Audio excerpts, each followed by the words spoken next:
Sige boy, bubugan tayo. Ano? Kala mo ba? Sige boy, sige lang. Kala mo ano? Ah, what? Ah, uh, Nasaan ako? Parang tangang putik. What's up kaibigan? Ako nga pala si Gamaro, nagbabalik para sa panibagong video dito sa Minecraft. Nandito tayo ngayon sa Minecraft no, kasi gumawa tayo ng sariling mundo. Yeah, sariling mundo. Dalawang beses na yan! At syempre, kapag may bagong mundo, may panibagong gagawin. Yeah. At ang mission natin sa episode na to ay makapag full set iron armor. Para naman may something special eh. But what the hell, boy? Pero yun boy, sa episode na to, yun lang muna yung kailangan natin gawin. Syempre, wag natin masyado bilisan. Kumbaga, pekos-pekos lang. Sus, tamad ka lang eh. Pero yun, bago natin simulan, gusto ko lang sabihin na meron na akong skin ulit. And meron din pala tayong nilagay sa word natin na texture pack. Yun yung action and stop. Huwag nyo na lang tanongin kung binili ko. Pero yun, simulan na natin. Oh, nahulog siya boy!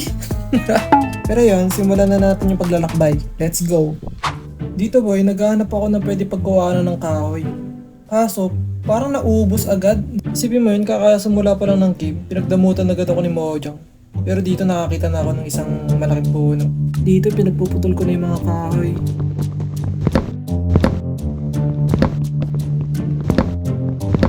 At dito gumawa ako ng crafting table. Tapos gumawa ako ng mga tools. Then kinuha ko yung mga natirang kahoy. Pero joke lang. Tapos naganap din ako na pwede kong kainin dito. Kagaya nito. Maya't maya nakakita ako ng mga stone dito. Kumuha na din ako para panggawa sa mga tools.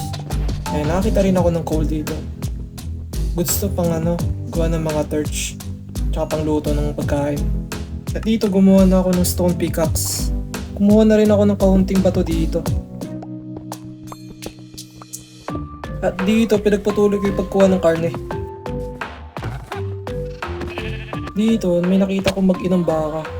Tapos dito ko rin napagtanto na ang sama pala ng ginagawa ko. Pinag-iisipan ko kukunin ko pa yung karne ng nanay niya. At dito huwag niyo na ako tanungin kung bakit nawala yung nanay niya.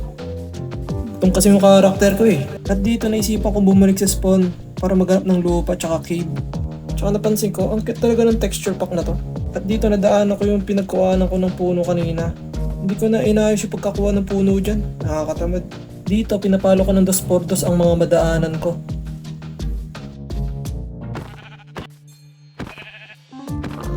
Dito nagsisi na naman ako. Ang cute naman ito. Tapos noon nakabalik na rin ako sa spawn. Tapos nakita ko tong kuweba.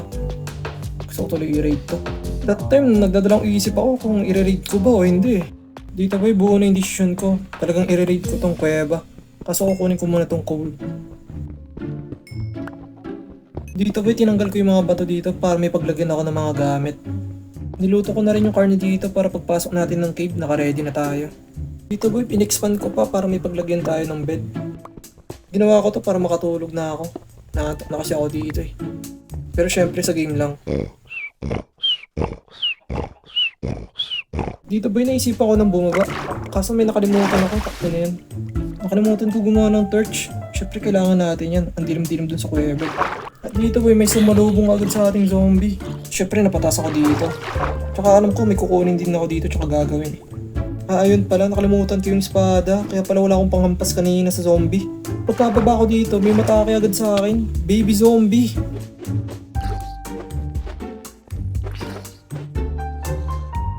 O ano boy, marami ka pang kakaining bigas. At wala pang ang minute, may matake na kagad sa akin. Tapos ang dami pa nila. Tapos dito talaga napabak talaga ako kasi sakit ng may dalang espada. Grabe. Tapos bumalik ako sa taas para gumawa ng chest para may paglagyan ako ng mga gamit ko. Siyempre dahil makulit ako, bumalik ako. Tapos dito naglalagay ako ng torch. Tapos di ko napansin may witch tsaka zombie pala. Ayun. At dito binalikan ko yung gamit ko. Tapos yun wala na sila. Akala ko lang pala. Andyan pa yung baby zombie, may dala pang espada. Tapos may creeper pa. Buti na lang hindi masyado masakit kasi masyado tayo malayo. Dito, tinatry ko sila ubusin tapos lagyan ng torch. Kaso sobrang nilang dami. Eh ano pa ba magagawa ko? Hindi magbabak. Dito ko talaga na-confirm na sobrang dami pala talaga nila nung nilagyan ko ng torch yung stone. Medyo naiinis na ako sa part na to. Tignan mo naman kasi yung mangyayari. Putang ina mo, ginagawa mo! Di ba? Di skill issue lang talaga yun. At dito, binalikan ko ulit yung gamit ko. Dito kinakabahan na ulit ako dito kasi yung zombie may dalang sword. At nakakita ko ng coal. Syempre kinuha ko na, kailangan ko din ito eh. At dito, payapa ako kumukuha ng coal. Tapos maya maya, pumasok yung witch. Dito boy, nagsuntukan talaga kami.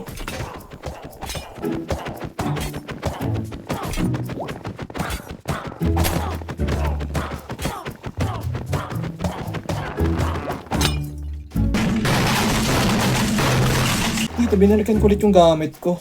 Hindi ko na masyado mabilang kung ilang beses namatay yun sa akin. Dahil sa mga buwisit na yun. Dito boy, desperado na talaga akong busin sila. Kaya gumawa ulit ako ng espada. Dito napagtanto ko talaga na skill issue talaga eh. Visit yan. Umakit ulit ako sa taas para kumuha ng puno. Panggawa ulit ng tools. Pagkatapos ko kumuha ng kahoy doon, bumalik ako dito para mag-craft ng mga tools ulit. This time, spear naman yung gagamitin ko para bugbog yung mga piston. Dito boy, ginamit ko yung falls para mapatay ko yung zombie may sword. Ang kunat eh. Nunahan pa ako magka-armor nito ah. Dito boy, tapos na yung pakikipaglaban ko kaya magmimina na ako ng mga yamang mineral. Dito, tamang hanap lang ako ng mga mineral. Sobrang dilim, wala ako makikita. At dito ko nahanap yung pinakauna kong iron. Salamat mo, Jang.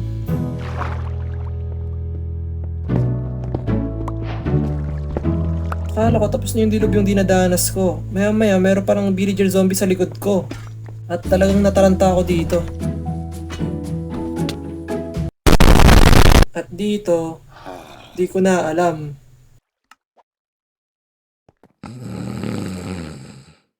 Siyempre boy, binalikan ko yung gamit ko. Dito mo talaga makikita yung determination kung makuha yung goal ko. Muchas gracias, afición. Este para vosotros. Dito boy, kinuha ko na ulit yung mga gamit ko. Dito bumaba ako para magpatuloy sa paghahanap ng mga yamang mineral. Tapos dito may nakita ulit ako pababa. Ang dilim pa, mukhang nakakatakot. Pero syempre, binaba ako. Matapang ako eh. Isipin mo kahit ilang beses na ako binugbog ng mga peste na yun, hindi pa rin ako sumuko. Wow. At dito meron na kaagad nakabang sa akin, nakasword pa. At yun, may sumabog sa likod ko. What the fuck? Hinahadlangan na lang ako ni Mojang eh. Pero ano pa ba gagawin ko? Hindi babalik doon at kunin yung mga gamit ko. At dito nakuha ko na ulit yung mga gamit ko. At magpapatuloy na tayo sa pagkuha ng mga mineral. At hindi na talaga ako tinigilan ng baby zombie na to. Kung saan ko na lang nakikita. At dito tinutuloy ko lang yung pagkuha ng mga mineral.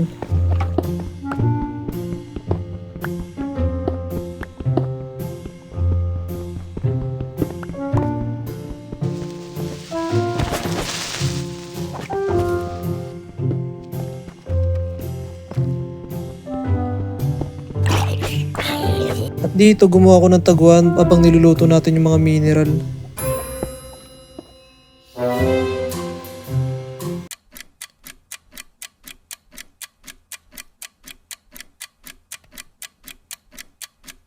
Dito, naisipan ko kunin ko na lang yung mga natirang ores. Baka sakaling gamitin ko in the future.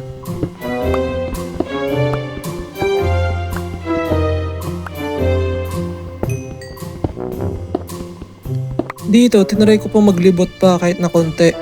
Kaso, ito na pala yung pinakadulo ng cave. Bumalik lang ako sa kanina para i-sure kung may mga hindi ako napansin. At yun nga, meron nga.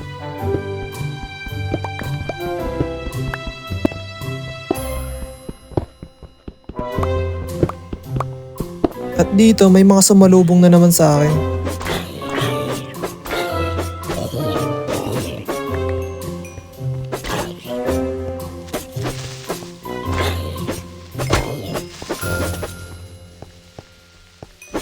At tuloy lang ako dito sa pagkuha ng mga mineral.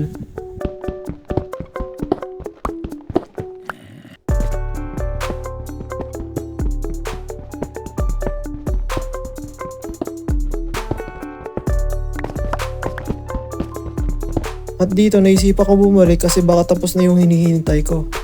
Kaso hindi pa pala. At dito, unti-unti ko nang kinakraft yung mga kailangan ko i-craft.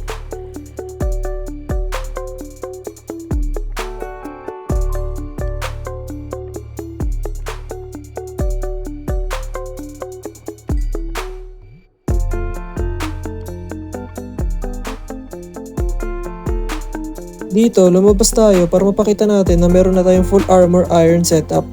Wow! At this moment, masaya na ako. Kahit na iron lang meron. At kinuha ko na yung mga gamit ko dito para sa taas ko na lang gagawin yung mga kailangan ko gawin. May nakaabang pa nga sa akin dito pero this time mas makunat ako.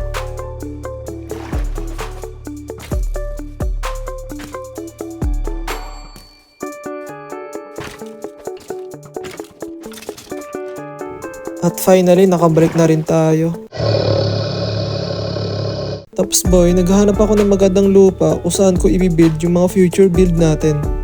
Naisip ko, dito na lang, kaso baka bubugin tayo ni Elsa. Tapos parang may napansin ako mas magandang spot. Dito mapapashishable na lang ako sa sobrang ganda. At dito boy, nilagay ko na yung mga gamit ko.